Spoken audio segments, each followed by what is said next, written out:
Retraction and drawback can be confusing, and we would like to take a moment to clear these up and provide you with some solutions. Retraction is essentially related to water being pulled back into the system through the water lines. If this occurs, you can still protect your patients because the water lines can be flushed and disinfected. This problem is solved by introducing anti-retraction valves throughout the system. These can be present in your treatment unit and even in your handpiece itself. This technology has been around for a while, and ISO standards require your treatment unit to include it. Unlike retraction, drawback is related to the air lines. Aerosols created during dental treatment are drawn back into the handpiece, your air lines, and eventually into your unit. When the drive air stops, the turbine continues to spin. This creates negative pressure in the system and begins to draw aerosols back into the system, kind of like a vacuum.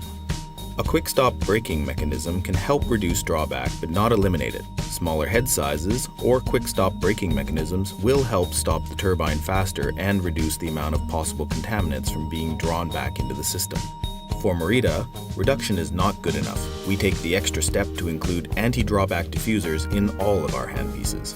Each diffuser acts like a pocket of air that blows out the front and prevents any aerosols from being drawn back in. Combined with quick stop braking, we achieve zero drawback. So let's have a look at what drawback looks like in a clinical setting. This is the setup we use to demonstrate drawback.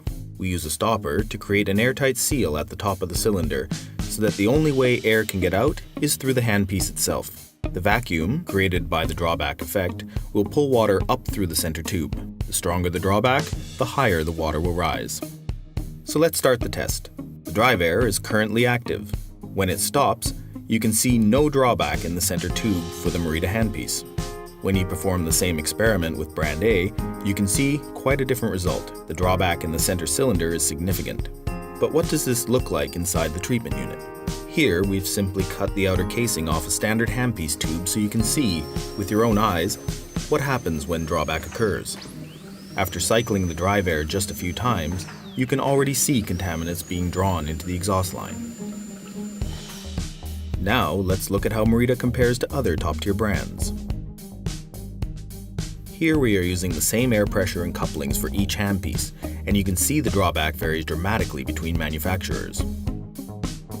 Remember, reduction is not enough. Drawback is cumulative, and any drawback that occurs can make its way into your treatment unit. Morita has implemented proven technology that eliminates the drawback effect in all its handpieces, while still providing great anti-retraction solutions and quick-stop technology. Ask your dealer about Zero-Drawback.